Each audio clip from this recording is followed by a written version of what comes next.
alam nyo, isa sa pinaka-challenging part pag gumagawa ng content palagi. Especially if yung mga content, katulad ng content na ginagawa ko, tapos medyo perfectionist ka pa, no? Medyo mataas pa yung standard mo pagdating sa content. Yung ilaw, kahit gaano kasi kaganda yung camera nyo, kung wala kayong magandang lighting, hindi rin maganda yung magiging result ng quality ng footages. Mag-6:30 na, no? So, kakatapos ko lang mag-work. Tulog na dapat ako. Kaya lang yun nga, gusto kong gumawa ng content. Recently, I purchased a new light from Godox.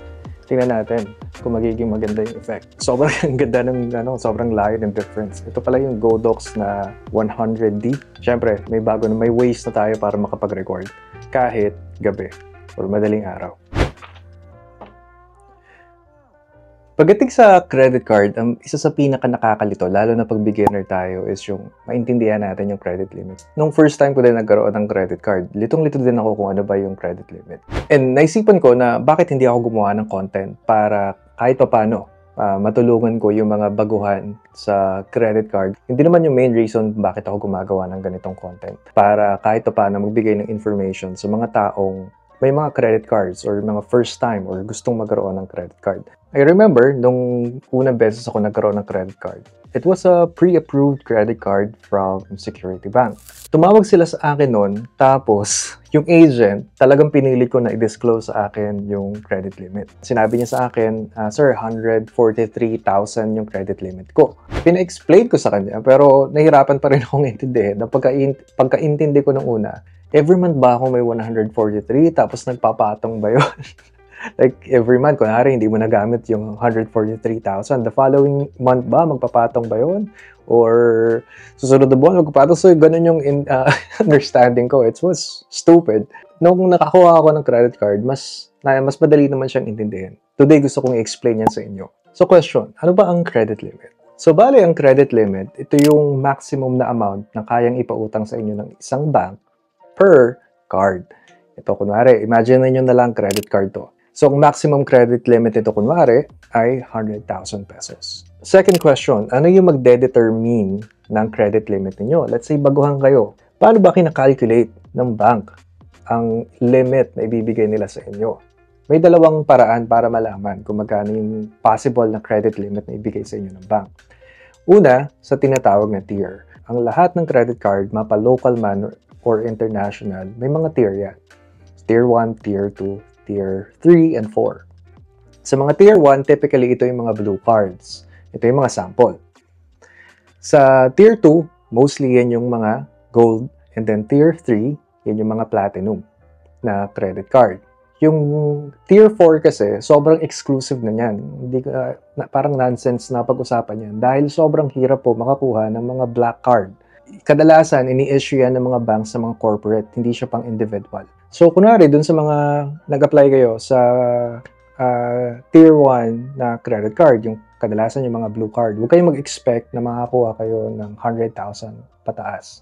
Kasi beginner card lang yon. Yun yung kadalasan na ino-offer nila na no annual fee. Pangalawang nakaka-apekto sa credit limit or amount ng credit limit na ibibigay sa inyo ng credit card, of course, yung income ninyo. Kung magkano yung income na pumapasok sa inyo annually. So, kadalasan may bracket yan eh. Kunwari, 180,000 to 250,000, ganyan. Pasok kayo sa Tier 1. 250,000 up to 500,000, pasok kayo sa Tier 2. 500,000 up to maybe 900,000, pasok kayo sa mga platinum credit card. So, doon nila kina-calculate yun. Dinidepende nila doon kung magkano yung ibibigay nila sa inyo. So, kung halimbawa nasa mga gold Mastercard yung in-applyan ninyo, expect nyo na nasa above 100,000 yan. Kasi nasa Tier 2 yung credit card. Nagpaplano din akong gumawa ng video para pag-usapan lahat ng tier ng card para may guide din kayo. So, paano ba kina-calculate ang credit limit? So, itatry ko siyang i-explain. So, kunwari, itong card na to ay may 100,000, sabi ko sa inyo kanina, right? And then, kumuha kayo ng 50,000 na worth ng cellphone, tapos yung 50,000 na yon, 5 months to pay. Okay? So, yung 100,000 minus 50, magkano na lang natitira sa inyo? 50K. So, yun na lang yung natitirang credit limit ninyo. Dahil nga 5 months to pay, bali 10,000 per month yung babayaran ninyo kada kadadating ng SOA, yung SOA Statement of Account. So, kunwari this month, gumastos kayo ng 20,000 para sa bills ninyo. Yung 20,000 na yon, ibabawas ulit doon sa natitirang credit limit ninyo. So, magkano na lang matitira? 30,000. Total amount na kailangan yung isettle this month ay 30,000 din. Yung 10,000 para doon sa phone na kinuha ninyo and then yung 20,000 na ginastos ninyo for your bills or groceries, whatever. So, pag binayaran nyo na yon this month, yung 30K na yon, babalik yon sa credit limit ninyo. So, from 30,000 na natitira, magiging 60K ulit. So, hanggang sa mabayaran ninyo yung kinuha ninyong installment. Minsan, mag-ingat lang kayo dahil may mga card na hindi nagte-text, hindi nagno-notify kahit malapit nyo nang ma-maximize yung credit limit ninyo. So, may mga tao na akala nila pwede silang mag-exceed tapos okay lang. Pag nag-exceed po kayo ng credit limit, may penalty yon. So, yun yung mga bagay na kailangan yung i-avoid. Ngayon, pinakamagandang question, paano nyo papalakihin yung credit limit ninyo? May dalawang options para palakihin yung credit limit. Number one, pag first time kayo nakakuha, alagaan ninyo.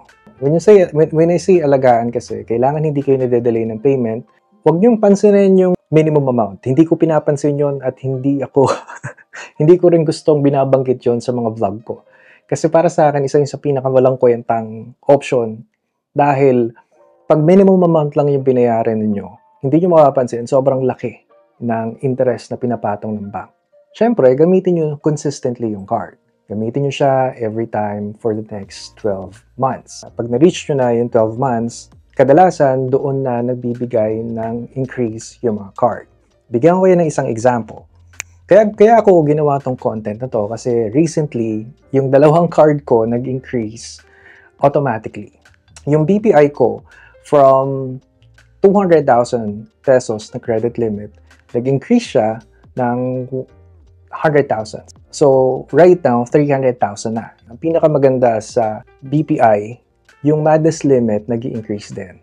So, kung titingnan niyo kung pag-uusapan natin yung installment lang, roughly meron akong 600,000 pesos na pwede kong gamitin for installment. Tapos, yung Union Rewards ko din nag-increase from 112 to 145,000. Ang weird lang nung sa Union Rewards kasi hindi ko naman siya ginagamit. Ginamit ko lang siya like 2 months ago. Tapos ginagamit ko lang siya pang Grab. Tapos nag-increase siya ng walang notification, walang email. Nakita ko na lang mismo dun sa app. Next option ay mag-request kayo. Ito, ginagawa ko rin to. So, yung first ever credit card ko nga ay Security Bank Gold Mastercard. After 12 months, nag-request ako sa kanila through customer service. So, nagbigay lang ako ng payslip and then after a couple of days, siguro mga 3 days, na-receive ko na yung credit increase. Sweet spot! Ito personal opinion na lang to, para sa akin lang naman. Yung sweet spot ng credit card para sa akin ay 300,000. Pag sumobra, okay na yun, bonus na lang yun. Gusto ko rin malaman yung sweet spot para sa inyo pagdating sa credit limit. So, pros and cons. Ang pros ng credit card, syempre, ay flexibility at yung purchasing power na tinatawag. Ito yung pinaka gusto kong i-highlight pag malaki yung credit limit ninyo. Hindi siya pang luho. Okay? Pang build actually siya ng wealth. Bigyan ko yung example na galing sa personal experience ko kung bakit nasasabi ko siya pang build ng wealth. So first time akong pumasok sa Apple ecosystem. Ang affordable lang para sa akin noon ay MacBook Air M1. Nasa around 50,000 pa yon, no? So hindi ko rin siya kayang bilihin ng cash. Take note, may cash naman ako. Kaya lang hindi ko lang ma-force yung sarili ko na bilhin siya upfront. Diba? Susunugin mo yung savings mo. What if hindi magkaroon ng ROI? Diba? So medyo magkakaroon ka ng buyer's remorse. So ang nangyari, ang ginawa ko, ginamit ko yung MacBook para magkaroon ng consistent work sa video editing. Yung portion ng salary, yun naman pinababayad ko doon sa installment. Binayaran ko siya for 12 months. So yung MacBook, nag-work para sa akin. Hindi ko sinunog yung savings ko para ipambili ng MacBook, hindi siya para sa luho. Isa yan sa mga magagandang example na pros na pag malaki yung credit limit ninyo. May mga times na nakakatulong din to sa ibang tao. Like, kunwari, photographer ka or videographer. Yun yung profession mo. Yung mga camera, sobrang expensive yan, professional camera. Specifically for video, like mga Sony camera, nasa 150,000, body lang yon.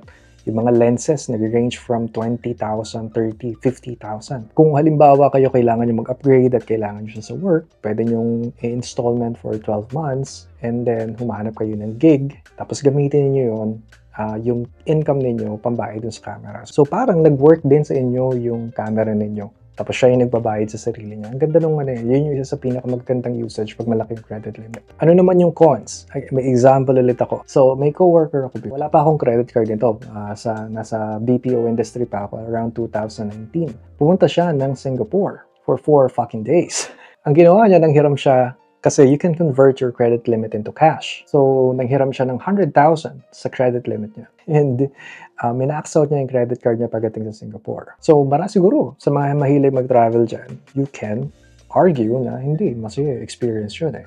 Pero I will also argue na stupid yung ginawa niya. Binayaran niya yung credit card for 12 months, kasama yung interest, para sa 4 na araw na pagsasaya. Hindi niyo ako convince na worth it yun. Napakadaling tingnan yung credit limit nyo na parang free money, which is not. It's not a free money. So, pagka ginamit ninyo yung credit limit na yan, lagi nyong isipin na babayaran nyo yan. So anyway, ito lang yung video ko for today. At syempre, kung nagugustuhan nyo yung mga ganitong content, don't forget to subscribe to the channel. And like this for YouTube algorithm as well. Gusto kong gumawa ng content this time dahil may ilaw na ako. So if you have any questions, suggestion sa kung anong content na gusto nyong gawin ko, comment lang kayo sa baba. You have a great day, guys. Thank you. Bye-bye.